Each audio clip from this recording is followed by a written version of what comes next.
Bangladesh rejected India's request to participate in the Taran Shakti military drills and instead opted to join the Indus Shield 2024 air exercise hosted by Pakistan.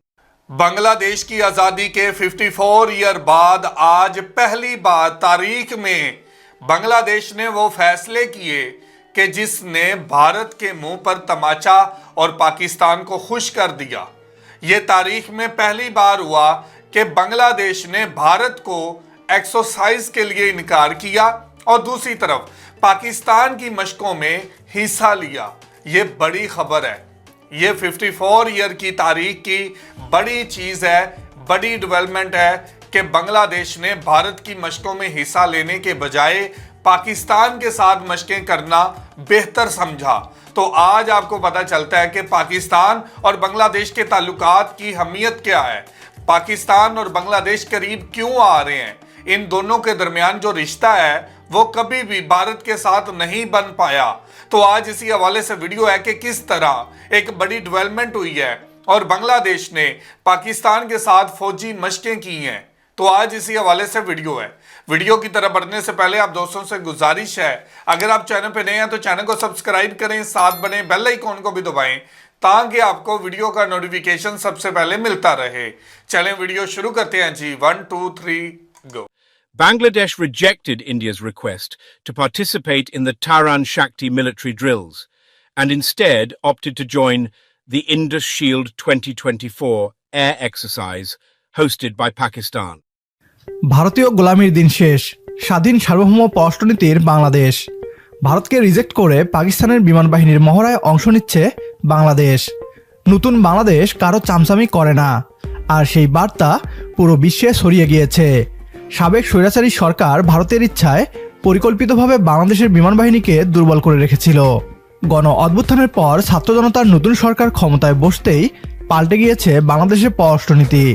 ভারতের গোলামি নয়, বাংলাদেশ বিমান বাহিনী এবার বিশ্বমঞ্চে নিজেদের শক্তি প্রদর্শন করবে। এতদিন ভারতের একটা প্রদেশের বিমান বাহিনীর মতো ব্যবহার হয়ে এসেছে বাংলাদেশ বিমান বাহিনী। ছাত্র জনতার নতুন বাংলাদেশের বিমান বাহিনী এবার গোলামির প্রতিশোধ নিতে প্রস্তুত হচ্ছে। ভারতের আয়োজিত মহড়াকে প্রত্যাখ্যান করে পাকিস্তানের মহড়ায় যোগদান করছে বাংলাদেশ। ঐতিহাসিক এই সিদ্ধান্ত নিয়ে তোলপাড় আন্তর্জাতিক গণমাধ্যম। বিস্তারিত থাকছে বিডিটিউব নিউজের আজকের এই ভিডিওতে। গত 15 বছর যাবৎ আমরা ভারতের এক অঘোষিত কলোনি হিসেবে ছিলাম। বাংলাদেশ কখন কি করবে তার নির্দেশনা ঢাকা থেকে নয়, বরং দিল্লি থেকে আসতো। বিগত 15 বছরের দাসত্বের শাসনে সবচেয়ে বেশি ক্ষতিগ্রস্ত হয়েছে আমাদের বিমান বাহিনী। বাংলাদেশের বিমান বাহিনীর মেরুদণ্ড সোজা করতে দেয়নি ভারত। পরিকল্পিতভাবে বাংলাদেশের বিমান বাহিনীকে দুর্বল করে রেখেছিল তারা। শেখ হাসিনার শাসনামলে ভারত গোপনে প্রভাব খাটিয়ে বাংলাদেশের সামরিক শক্তিকে দুর্বল করে রেখেছিল। লক্ষ্য একটাই, বাংলাদেশের সেনা ভারতের দিকে যাতে কোনো স্ট্র্যাটেজিক চ্যালেঞ্জ ছুড়ে দিতে না পারে। হাসিনা সরকারের পতনের পর বাংলাদেশ প্রকৃত অর্থে সামরিক এবং অর্থনৈতিক ক্ষেত্রে স্বাধীনতার স্বাদ উপভোগ করছে। 170 মিলিয়ন জনসংখ্যার দেশটির হাতে রয়েছে মাত্র 8টি মিগ এবং 29টি ফাইটার জেট, যা প্রমাণ করে শেখ হাসিনার আমলে স্পষ্টতই দেশের সামরিক ক্ষেত্রকে অবহেলিত করে রাখা হয়েছে। অন্যদিকে অর্থনৈতিক চ্যালেঞ্জের মুখোমুখি হয়েও সামরিক দিক থেকে অনেক বেশি শক্তিশালী পাকিস্তান। গ্লোবাল ফায়ার ইন্ডেক্স 2024-এর মতে পাকিস্তানের মিলিটারি বাহিনী বিশ্ব র্যাঙ্কিংয়ে 9 নম্বরে রয়েছে। নিজেদের নিরাপত্তার স্বার্থে ভারত সবসময় চেয়ে এসেছে বাংলাদেশের সামরিক বাহিনী দুর্বল হয়ে থাকুক। বাংলাদেশ যেন ভবিষ্যতে ভারতের জন্য নিরাপত্তা হুমকি না হয়ে উঠতে পারে, সেটাই নিশ্চিত করেছে শেখ হাসিনাকে দিয়ে। সামরিক বিভাগে বরাদ্দ না বাড়িয়ে ভারতকে সাহায্য করে এসেছেন বাংলাদেশের সাবেক প্রধানমন্ত্রী শেখ হাসিনা। তবে শেখ হাসিনার পতনের পর বদলে যাওয়া বাংলাদেশের বিমান বাহিনীও বদলে গিয়েছে। ভারতের গোলামির প্রতিশোধ নিতে নিজেদের শক্তি বৃদ্ধি করছে, সেই সাথে পাকিস্তানের সাথে সামরিক মহড়ায়ও অংশগ্রহণ করছে। এমনটাই দাবি করছে বেশ কয়েকটি আন্তর্জাতিক গণমাধ্যম। নতুন বাংলাদেশের বিমান বাহিনীর এখন একটাই লক্ষ্য, দ্রুত নিজেদের শক্তি বৃদ্ধি করা। সে লক্ষ্যেই পা বাড়াচ্ছে বাংলাদেশ বিমান বাহিনী। শেখ হাসিনার পতনের পরই ভারতের আয়োজিত সামরিক মহড়ায় অংশগ্রহণ না করে একটা বার্তা দিয়েছিল বাংলাদেশ বিমান বাহিনী। এবার পাকিস্তানের আয়োজিত মহড়ায় অংশগ্রহণ করছে বাংলাদেশ। বার্তা পরিষ্কার, এবার বাংলাদেশ বিমান বাহিনী বদলা নিবে গত 15 বছরের গোলামির। পাকিস্তানের থেকে সামরিক সহায়তার মাধ্যমে বাংলাদেশ নিজের মিলিটারি বাহিনীকে শক্তিশালী এবং উন্নত করতে পারে। যে সহায়তা তারা এতদিন ভারতের কাছ থেকে পায়নি। যে কোনো বিদেশি শক্তির বিপরীতে বিশেষ করে ভারতকে টেক্কা দিতে পাকিস্তান বাংলাদেশ অংশীদারিত্ব দক্ষিণ এশীয় অঞ্চলে। तो जी व्यूवर, ये थी वीडियो और आपने देखा कि भारत के अंदर जो मशकें हो रही हैं इसका इनकार कर दिया डॉक्टर मोहम्मद यूनुस ने, और दूसरी तरफ पाकिस्तान के अंदर होने वाली मशकों में हिस्सा लेने के लिए ऐलान कर दिया डॉक्टर मोहम्मद यूनुस ने।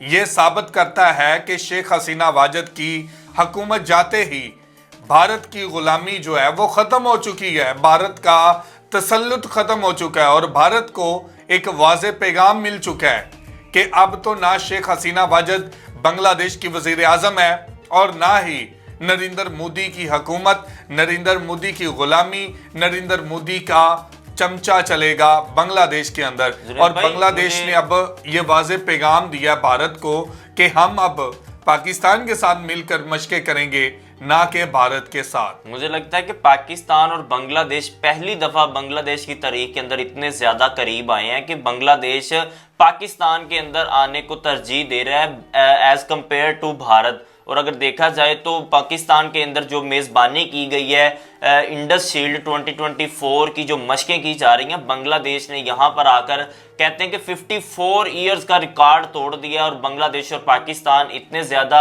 करीब हुए हैं कि भारत को उनकी नींदें उड़ गई हैं कि यार ये दोनों मुल्क दोबारा से इकट्ठे हो गए तो हमारा तो जीना हराम कर देंगे। और ख़ास तौर पर जब पाकिस्तान की फ़िज़ाइया और बांग्लादेश की फ़िज़ाइया एक हो जाती हैं तो इनकी ताकत डबल हो जाती है, क्योंकि मुसलमान का भाई है और बांग्लादेश हमारे भाई हैं, इनसे बड़ा पुराना रिश्ता है, इनसे रिश्ता कभी ख़त्म हो ही नहीं सकता। जितनी मर्जी साजिशें कर ले भारत, चंद साल पीछे अगर चले जाएं तो भारत की वजह से बांग्लादेशियों और पाकिस्तानियों के अंदर थोड़ी सी नफरत आई थी, थोड़ी सी कशीदगी हुई थी, लेकिन आज अल्हम्दुलिल्लाह वो सारी कशीदगियां दूर हो गई हैं और बांग्लादेशी और पाकिस्तानी भाई भाई बनकर दोबारा से पूरी दुनिया के सामने खड़े हैं।